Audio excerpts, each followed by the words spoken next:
Afonomo mechia obi biara ewo ye naje nkwapa Messiah no edimu. Ewo ne dom ene ne humobro sonko a owo ema me no mienu. Eye ne do enti eye na dom enti ena me no mienu yeda so eti enkwamu. Me kai wo se bomodin se wo betumi subscribe the Bible studies by Evangelist Charles. Yenina yeshia ewo Hour of Prophecies Evangelistic Ministry eso. Na me pese me no mienu yetwe adwene sinia yesua no eso yie pa. Sanse enche na yenjefo no ye na je nkwa no eba. Eno nti ewo se a Christopher timi take your decision. Na yen no ye ma ewiase timi hwa yen nipa binumu a won emfa won huma Kristo no ehwa ye de won huma Kristo. Kristo fra wa fra yen no wa fra yen sa se ye meyi ni nkyere. Eno anti enye bibia da bi Kristo afra yen se ye meyi ni nsia na emufo. Santi na obo ye. Eno nti ne me no mienu ye be papa emu ni akyene ma bi. Yesua niema bebre. Bare na de me no mienu ye beka ho asem no kyere se dakuru bi ubegina atemu odwa bi anim. Your day in court. Dakubi ubejina aseniye eni. Dakurubi ubejina atemu obi emu. Dakurubi yebebu waten. Dakurubi ubejina obi eni. Na eye court. Your day in court. Eno ne neme pesa me no omienu yeche. Fa wo pen. Na watwere ensem a quotations ahodo no. Maye mompaye yeda wase yen hene ene yaje nkwapa ye wo wanim ajatumfuo opesa wogi yen ene nti da biara da ofa kwan bibre so etu yamfo kasa kire yen isrew ma wo ma ye nimra ye ho so na ye hu se wiase wo ya yetimu no eni wo yen ye nkyene bo wo ha ye befiri ha na bibi da yanim ene nti yesrew obra wodi yehyiamu yimetumi ne metiefo nyina hye wonsa bra wo fa yenso na wakasa yi no ma wasem en ye mu adwuma ma yintimi fa wasem bra se ne fata metiefo nyina woni mo bibiara hawo ene ne dadwene ma wo basa so ma wo manye wasem ntum ne ehu se enokore ne nkuto ne betimi ama yanye wogie yana je nkwapa yetie wo wadom no wo brunti amen. John chapter 8 no woda na di ma yehunu se verse 132 no so ka kire Jewfo ade na die ni se wo mo tena ni mu a wo behunu no kure no na no kure no so be mo nya ogie bare ne no enipa bebre ka kire yen se ani se chese ye enokure na nkasa ne ya to atwene ye mpe nokure na beboa yen ate ye hu na ama ye nya ogie no enokure no ni Kristo Wonu nkuto na se yehwehwe no a yebetumi anya wogie. Anu nti na woka ye wo John chapter 1 verse 12 no. Sa dodo a wogie no wo ma wontumi bi se wo meye mma, wo meye wonyame mma. Firi se wonyame bo ye nse ne seso no ne suban so, but na mo boni nti no na yakodi obi ensem. Ye wo bonefo, wo bonsam, wo sefo no. Na yakodi ni nsem. Enti wonyame do wiase wo de ne bakro no ma ye wo John chapter 3 verse 16 no sani wonyame do wiase ni so ode ne ba wo no kro no ma yen obi biara wogi ne di ni nyera na obenya da nkwa eye no kwasem was ye gitu san se Paul kan wo first Timothy West chapter 1 verse 15 no Paul say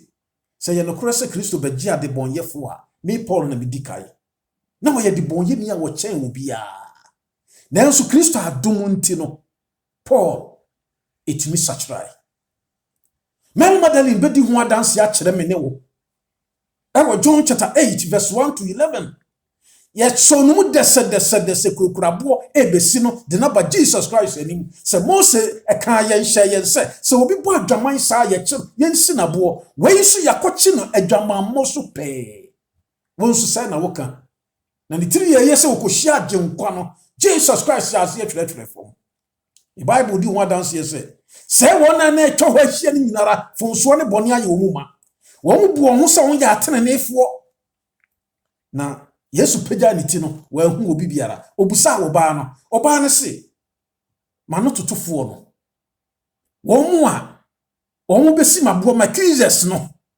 mi hu won biem wo se konen koye bone biem. Yesu ye obi a wo de bone eche. Yesu ye obi a wo pese me ne omi enu no ye san enya ni suban no ebiem wa ye nso Jesus Christ wa ye amayen. Na o ka kire mi ne obi enu se nia waye nyinara no boni a yakowura mu nti boni a ye nti no atemuo ewo ho ema me ne omi enu dakuru bi me ne omi enu nyame ba samu kai no hu na de bo ahyase se me wonyame bo nipa Genesis chapter 2 verse 7 no wo so wotete from dot enwinu wo nipa wo hu kwa hu mi gu nipa mu mo wo nipa beye wo kratiasfo enipa na wo ye dot ye dako wo kire ye mu wo kire ya so ye wo kire ye nsem ya na ye tie e wo chapter 3 verse 19 no se wani mu fifire mu na wo bedidie Adam na wo firi dot ye mu na me ka kire wo ne se wo be san akọ dot ye mu se nya wuti biara we ni ade a e wo se nipa yetimi hunu ne yakai hunu se ye nsahwe se nya wuti biara no wo be kọ dot ye mu se nya wo decision utimi fano senya opposition etie senya utumi tie senya usikatie senya wa ho ofetie senya udibretie biara no me Bible di ho adanso ye se ufiri dotie mu obekọ dotie mu na edano no ye beka kire wo se ade no sanse o se nkafo 12:7 no kire be se dakrubi dotie we no ebekọ dotie mu hu bekọ ente Nyankopon nkyai sa hu firi mi mu a ye be frɛ me se ade no me nsa bibio me nsa bibiam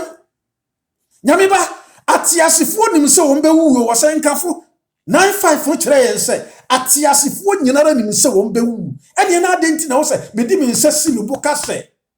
me chen wo wonim me pa na wo ni me kasa no hwe me yie pa me ye wo sei wonim se nya metie wo te sei wo ye dotie opon wo pose ni utumi nyina kire no wo ye dotie enti ye jai se wo de wo ho hihye wo ho so no wo de wo nsasisi wo bu no ko da ho kire se utumi bibiara wo kasi ye nkwa ye koye na ye da enti ususu se wawie dabi wo ye dotie me ye dotie ye be ko dotie mu se ne ye tie biara no ye be ko dotie mu na no na Bible di ho adanse ama ya tie ase ye se wonya bere na se wo ka John 14:1 John 14:1 kire yen se ye na me ye kitua bi wasase so na wo hawo amane aye ma ewo mu ye na ni sa Genesis 47 verse 9 no na Jacob wo ka kire Pharaoh se Pharaoh minna kakra medin wo wiase ye 130 nenso ena aka wo manim sa entuma da no mo nenso wo bre wo hawo yare wo wuo amane aye ma ena na David ka kire Jonathan no so papa pema kumi na me hunu se e just a step anamo ba ko pene da me ni wo wuo ntem meko nyame ma me pese ye ka ye ho se wo ye dotie se ne awoti biara enti ya susu fa wo ho hyehye wo ho susu me ma wo ho so wo ya hantan dodo ahomaso dodo ase yenye dotie ase yen no ye dade bi kire se na dade akura no kura no pro dade ewi na akene saa fe obon se na eko enti se nya wuti biara no susu fa wo ho hyehye wo ho susu me ma wo ho so susu ana usika ntira ana wa ho ofentira eno ti na wo de sama line eno ti na wo de sama ema line eno ti na wo chiri won so ko ekotere batire no usika nti ena ma wo nipa no wo mfere wo bia no wo ye dotie wo be ko dotie mu dakro wo ye dotie wo be ko dotie mu na eda no kra na ye frɛ wo sa ade no wo mu se na wo da ho wo ntumi nya nsampo ena wo dia pepa wo wo mu se da no wo de awuo wani maguase dia wo pere ya wo pe ye kunkum nipa wo de wo yere kwaji sikaduro wo de wo be kwaji sikaduro wo de wo bi be kwaji sikaduro wa ye sa niema wei wo no no mogya ye niema basa weri nyina chiri no wo ye dotie wo be ko dotie mu de dana na wo koron kran wo hu se bebrebe a wo nya ye nyina no ya fa bia ma wanko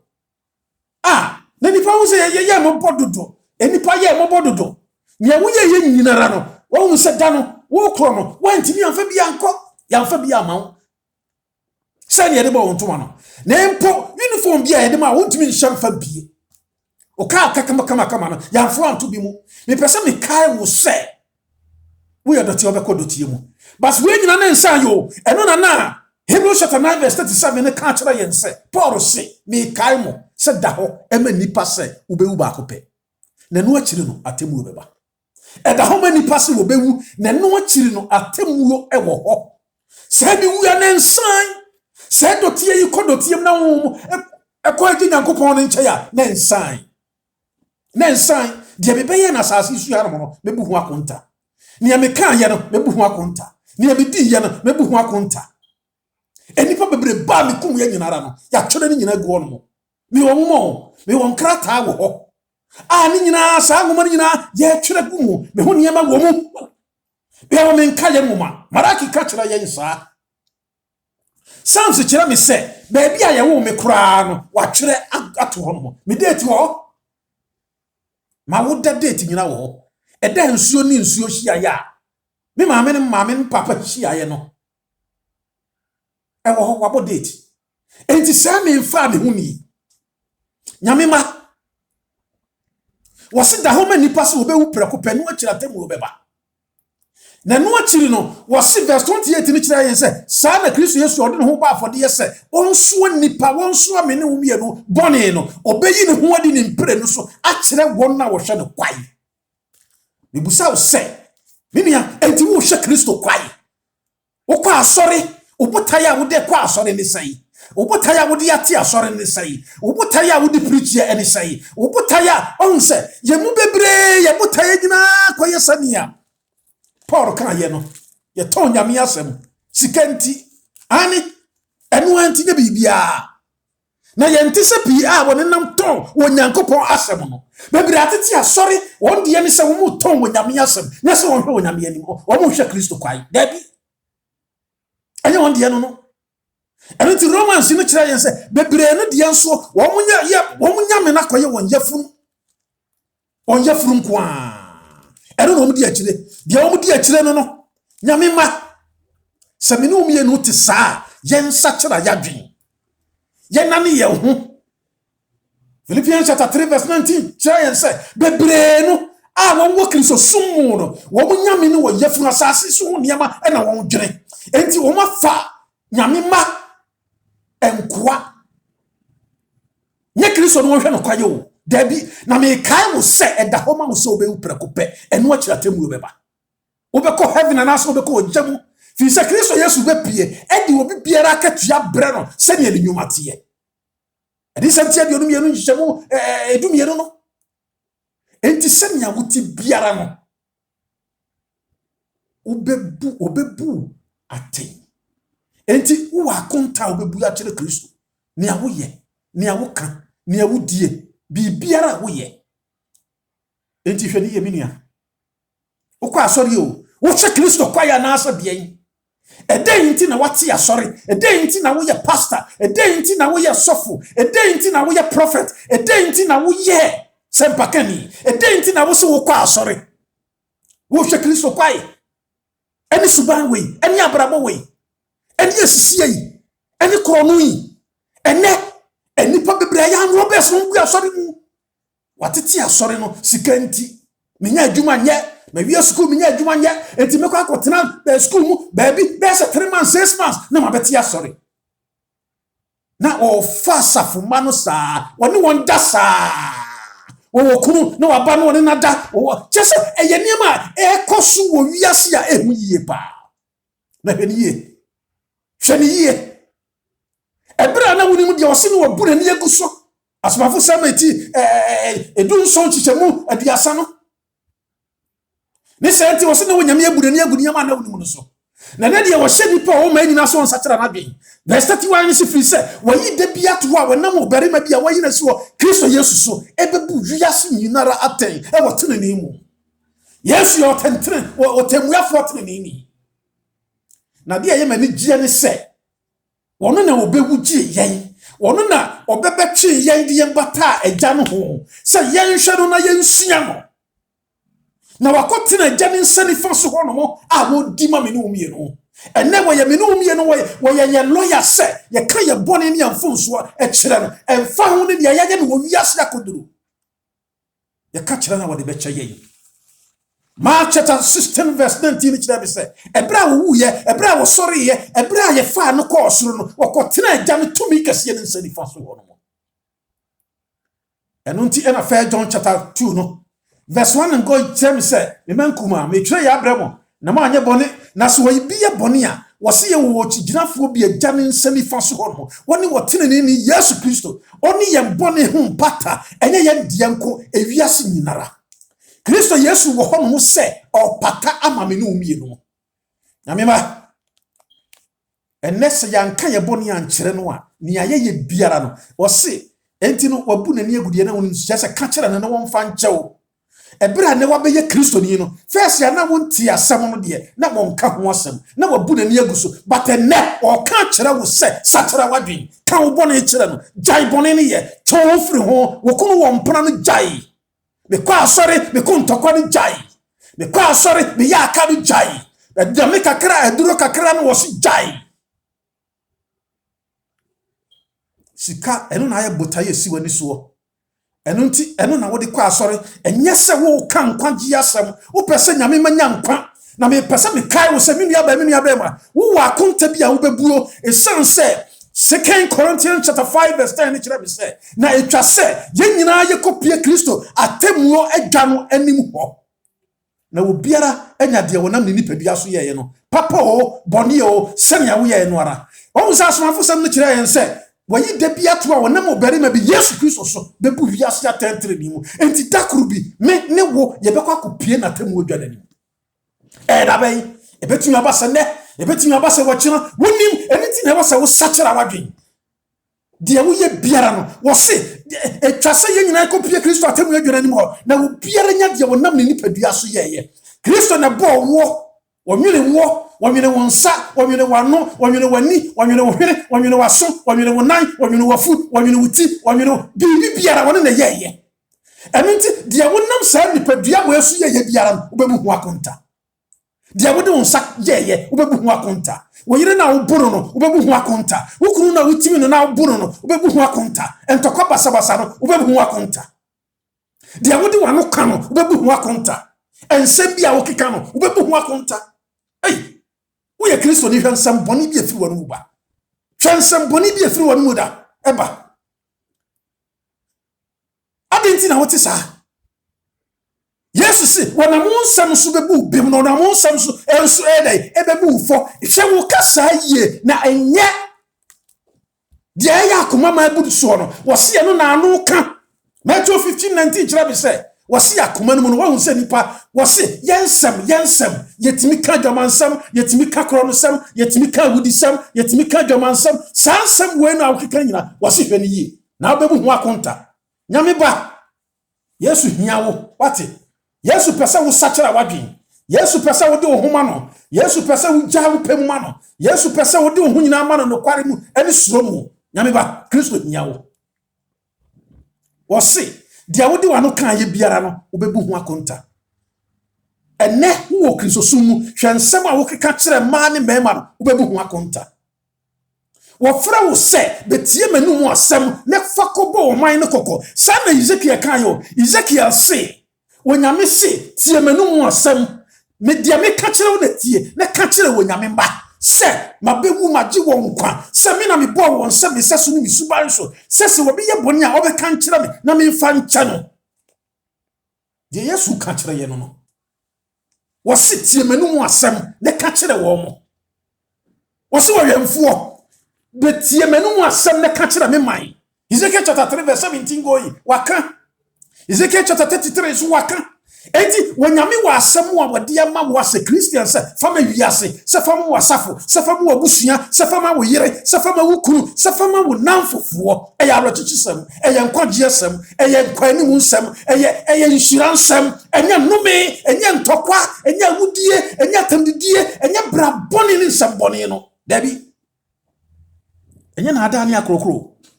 wode asem anya ama wo se koka kire wo fi se de onyame asoma ni biara no oyenas wo kan nsem sene John chapter 3 verse 34 ekana wo so bi biara Kristo asoma no o kan asem fi se won sem so onyame bo wo no wo se wo begina na ntam wo dwane no mo na de wo nam wo nipadua wo so yeye wo nam wo nsa so yeye wo nam enan so ba bia wo nante koye ne a wo digu yafuru mu ne a wo so aye ne nyina bebu ho akonta ne ne ahwe ne yie ene ne na wo taiko wo yire wo kun hwe ba bia na wo kodida wo ba bia wo kodida wo mpena eka wo kun ho wo mpena eka wo yire ho adan na wo ti sa woti wasika duro nko na wo gie wo no moja egu yefun we segu na me ne awunu so be buga konta wo nsachara wadwe sa suba we da so wo mu wo ne wo ba e koda na de na wo ti sa wo se ye bebu ye ho akonta maako akire no me ne awun fa wo ni se yanka nkire no ma na mfa nkyeye ne a ne ye da so tena mu saa eye wo gya na etwa ye ani Romans chapter 14 verse 12. Enti afei ye nyina bebu ye ho nkonta maako akire onyame obi biara ni hono ma obefa no modie ye nyina obi abebu no nkonta maako eno no sankafo 12 13 14 no asem na wie de atie nyina nse suro onyame de di ni mra nsem no so fi se ne ye nyina ra beba atemu mu ene ye nyina ra ne awususu ho ne awodwene ho ne nyina beba atemu mu nyame ma yemfa ye huni enti dia wo kan hwani ye ne awo ye as a Christian hwani ye menia wonye waye wadwen se wo binti wo nkwa so hwani ye wo bebu akonta en kase wo binti wo fa ho ma Kristo dabi sachara fa ho ma Kristo ene just ya na duru ba bia mo sema mo ka no ne ya na ya ko esa asem ya ye mo ye right na so mo ye right fi sa ene nipa na esa wo hwe no na emom no hwe Kristo Yesu na emom sa nipa na de Kristo din na si ho mo se obeye the light of the world o me ya asase so nkyene o me ye wiase han o mra ema wiase ntimi mfa no so hu no na se wono so anya obetwa ne ma bebre na wo osusu dia ne Kristo but Kristo ni biara de so botimi ka se 1 Corinthians chapter 11 verse 1 mo nhwa me nsuame as a Christian wo dwom no wasema esa wo kana no as a leader wasema yesa wo kana no se mo nhwa me nsuame ka kira wo masa ya ta ka kira wo yire sa se hwame ne suame ka obesi wabo fi se obra nye usuba nye hwani ma bia wo ye no fie hwani ma bia wo ye Christopher adan ye tisa krono aye mu ma awudi aye mu ma mansotwe aye mu ma ensankeka aye mu ma bra boni nkwara ne diti Kristo so mo de sika hwani ma ye tonton ne ma ye ye no wo Kristo so mo de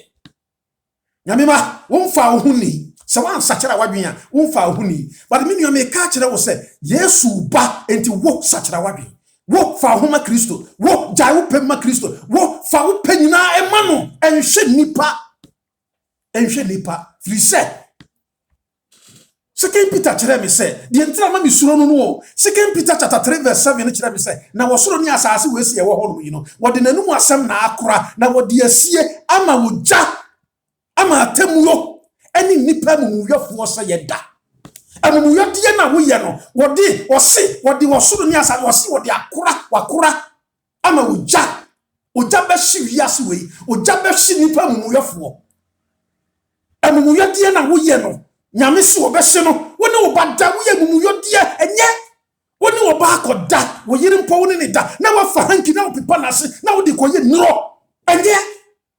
wakoti asore ena wo amanfo ase ena wo de wo da na wo pepa na wo de koye san na wo nya yare na wo ha adan ne nipa ti sa wo nsachara wadwen suban be ne wo mu sa no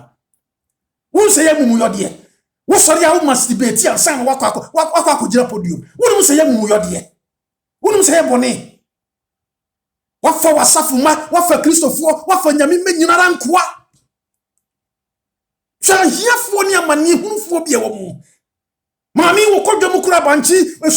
waso wonya bi no waso akwakoton enso wodi nkomsha bi hunahuna no nyame be busa dia wo ye no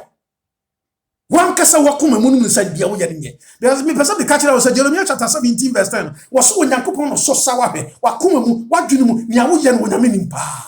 wodi ansachira wadwene ye kromfo sa atra pesusu mu anu yo dia nko na wo no moja wo bosom eda wo kaato wo bosom e wo fie wo ye nyama mu yosem sei na odi pesusu mu mame sachira wadwene wate papa sachira wadwene wate menua ba sachira wadwene enyigulo no jai na nye ayebra boni yesu bamboni wo de ti asori dem ana wo nkwa asori na wo nkwa asori kura jai de wo ye no tumni kapra kristo nchai vise kristo yesu wo ba wo se wo be hyi nipa wo ye mu yode enye wo ne kwa asori nko wo na ti fie no wo se won sachira na dwen emu yode onyinsan yigu sachira wadwen mi ni aba be ma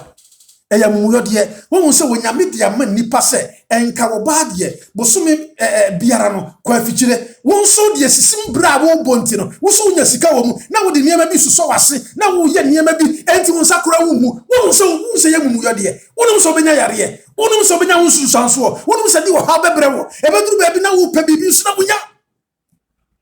ade na won sachira wadi jade wo ye no menu aba yesu kasa chira yesu fra wo enkechi sa wodi ho bema no esanse obehye wose wosoro ni asase wodi nasam ya kan nasam a wodi amaye Jesus Christ no ni asam no asam a wodi amaye sam ni umye no yanchei no ena Jesus Christ say wodi esie wiase wo yesie ama woja ama nipa mumuyofo sayda ewiase wo say obehye no obeye na fufuro amaye ane obehye no eni ti wo kire me say enipa mumuyofo nso behye enipa mumuyofo dane ye won say yeda a lake of the fire on the common and na dis am tia duo no e kire yen dis am tia duo no nchemu edum mi enan ni dunu mo no oso to wo ni asama do twene odwane sofita de no da bia D4 trofo ni aboa no wo nyina ewo no nyame ma ade na ye na ne ye ho ade ne ye nsachira yadwen ade ne ye mfa ye ho ma Kristo Yesu eno kware mu atamwe wo ho oja wo ho sachira wadwen bra wo sachira wadwen nyame ma kwa sori ko wo mpona no ye nyai etwamu ye modin biam ni kwanse ye bodin biam ene yama asorifo aye confused ani ye leaders yama asori aye confused ni say yesi beton paibo beton hira tese fesika bra na abede hira sa na Kristo Yesu kan no enti eno ne ye dia hye nipa adwene mu enti se me kwa asori na se me ni sika dia enya me nko enti ama ne enipa bebre entimi enso nyame fa wo ma Kristo enko hia ne on se hia dem no yade ehia pa bomodin so beyire bi se Bible se yen hia mu na yen tutu ye hofo Hebrews chapter 3 verse 13 and Hebrews chapter 10 verse 25 was say yen hia mu bre bia tutu ye hofo enti hia mu yade ehia Jesus Christ wa na wo hia mu asuafo na omu ko sa Priskila kila na omu so hia mu omu asori kra wo mfie enti hia mu yade ehia nyame ba ema wo bi ntu sintidia se sikanti da bi jai ko de Yesu hwehwe no ene wakoma no wata de ye ba ko fa ko Kristo hwehwe wakoma no ene na wo kan ye wo Joel chapter 2 verse 13 se mun sun san mun kuma mun nyamo ntade mu na mun san mra do ade Nyankopon nchei leaders no sa D4 trofo de sika no mo peo o mo ton awurade ase wo nyame no won yafunu asase so niema nko an wo mo dwene enti ya munya on life ma wo mo wate fa homa Kristo hwehwe awurade asem no kwasem na kira kwa ne tie no kwasem no na ti no kware no sense no kware no nya asori dem na akope no kro eye Bible no mu ene ya hwehwe no kore no na ya hwehwe eku a wo mo kura no kore no ne de ho abo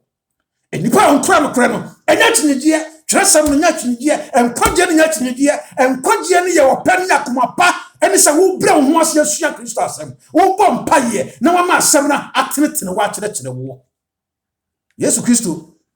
ono ne han no osese ye nyano a ye benya nkwa han ane na ono ne gina koma na chi bom esanse ono ene ye begina n'animu eda no nyame ba Sani awuti biara sachira wadwen san se bone obehye bone. Ani obehye bone. Hwani yie pa na sachira wadwen. Sachira wadwen ani eno kan ho asam sa to hono se Awurade ebebuaten sa wiase obehye no. Ani Awurade ene na bofo mpempem beba na obeba bebuaten. Nyame ma eduru bre wasame no mienu sachira wadwen san se atemu ya hyase. Adi 79 chichamu enso Wadini kasiya tia mu se munsuro mo nyame na munhye na nimonyam ewo mu nipadua mu ewo mu kasa mu ewo mu nantia mu ewo baby biara wo kwase Christian enipa Kristo abo hye na nimonyam menu aba ma baby biara wo biara Kristo to no nsafre wo bomodin so betima hye na nimonyam wo nipadua mu wo kasa mu wo nantia mu wo niye mu enhwe wo bi wate hwe Kristo nkuto enhwe nipa wate hwe Kristo nkuto ne wose wo hunu Kristo na wo ye de enye nsam fata no me kai wo se oh how also be chani ma bebre me chwa dwene so se Kristo Yesu se atemu obobuaten adenti na obobuaten adenti na atemu yi be koso adenti na fi se wose nipa ya dwena ye bone ko a se wonya bre na se wo kai oh Job chapter 15 verse 16 no wose nipa oh oman enipa wose amumuyo aye yensa de ensuo ye numa mumuyo te se ensuo ye numa mumuyo eti se nsuo sa na woka kire ye ni o enu nti na wose obuaten oh enu na Hosea 4:8 me my born ye wona duane na wona mumuyo eye wona kono won kra kono ene wo hwe wiase mumuyo na ye kra kono efiri panimfo so besi mofra so enti wo ye leader wo hu na baba wana eye na kono so wona ne beta unse eye ne buase ma eye wakono obi abro san obi wei eye wakono ka mienu miensa eye wakono enti wo bu nyame ba wo mfa ho onwene ho bone eye wakono yesa bone eye wakono oba enam ho na ho eye wakono na anakoda ade na wote sa amumuyo ye mi micro akono enti wo so obi buaten enti wo so obi hye mumuyo enti wo so obi hye bone enipa mumuyo fo se ye da fi se mumuyo ye kra akono ye di bone ne ti sa aduane ekom di yade ye hwe no ye hwe no ye bebu obi ye bewie obi sankon ne wo ye mu ye bekwa akoton no dia gisikaduro ye bekwa akokunu akopem moja dia akogisikaduro dia ye kon do no ne bone adai maame enti wo kon no Awurade asem enti wo kon no Jesus Christ enti wo kon no so bekwa akosra wunua enti wo kon no so di Awurade asem bekwa akoma wunua enti wo kon no so bepa wo hochi enti wo kon no se wo bepa dia wafom no kyewa na adenti ne yetisa nyame ma awrehu enes udi ekokrizo sumu hwe ekrizo fo se wo ko asori dem a unu se bebre de ye kondo ni ayaka ye kondo ni entokwa ye kondo ni apripridie ye kondo ni mansotwen ye kondo ni ebufuo kire se wodwene ho awonti ase wo se ye de ye kondo no enti Jesus Christ se sana wo kondo as a Christian na wo kondo masem na wo kondo mi Jesus Christ wo se yeni dankwa no so obehunu Nyankopon no ene de osoma no Yesu Kristo no wono na ese o ma kondo no Awurade asem na ese o ma kondo no enkwagye asem na ese o ma kondo no ene ti ba bia wo no ye nka nkwagye asem wonte nkwagye asem dare wo ho fi se e wo se o ma kondo Awurade asem e wo se o ma kondo as a Christian se wo be di Kristo ho adanse ye e wo se o ma kondo se wo be yi Kristo a kire e wo se o ma kondo na wo busa wo se entima brabo yi no eyi Yesu kire na 2 Corinthians chapter 13 verse 5 no was see mon so mo hwe some ogidie mu a ana some mfata ye kan ye boni ma ne fa nche ye was ye duane ye boni na ye duane a ye die e na Job si ye num so guso aye nsu a ye num ye de boni na ye nsuo ye di ni ya num nsuo ni atras ni aye fi sa de ye peno no de ye peno no enti ye wokunu ne ye wo mpra ye wayere ne ye wo mpra me ne me ba eda me yire ba na me ne da sa na ekoso na no meti ye so bi papa panimu pa wo position pa na wone ne ba ada anyinsan akoyiegu ade ne tisa bone ye yakonno oba de wonam ho a ne ho ye wakonno ayede ne wone ne kwa asore wo kunu wo yire wone ne ho ye wakonno ayede enso ne sa suban bone we koso e wa asore dem na leaders nso ti hono na wo mo hwe wono kwa won ne da hia no otimi nsem wo mo hwe wo mo nka ho asem Because we can't one master BM. Oh, master BM fisa when you sika. And then leaders, when you sika na mode, man for you. Na mumfa Christo and share one adunu. Na wonso tiase hu se Yesu Kristo wo ba obebu aten fa homa Kristo na one na bebua wo ana na Proverbs Proverbs 10:23 no wo se amumuya ye okwasea sa agoro ye agoro amumuya ho te se yi eno na aye ya agoro ene ye di agoro enti won se ye di atam di agoro o wagimi o ye kwasea wo ye we kire se aden ni nipa etsa ene ye de boni di agoro ye de boni di agoro ye ka boni ho asem kra mfa ho kra ubomu se papa panimu se wo ka ema ne bema nhia mu ho asem a enye na werɛ ho enye ne fere ene wo ba party mi ko tenase na wo tu ne kru na wo ka che se ye de di agoro no wo sere wo ka no wo sere hey enti ye pa sorry pa ye Kristo fo pa o da bi nye Kristo ne yasom no enye wono ne yasom no menyi ni sa nyameba wenum nyina nti na obebu ate wenum nyina nti na atem ebekoso no ani he said Jeremiah chapter 8 verse 8 going was say enyansafo ye pencil trofo na ya dam ya trofo ya sorry them ye bokro no ye ministers ye adwuma nanso zero baako ne de mienu ahye kire obomu se ye nurse ne oton nipa de pesika obomu se sika na ewo ya dunu mu saa enti nkwagea ewo se ye manyame ma ensaka no yen kan urade asempa no nkire wo mo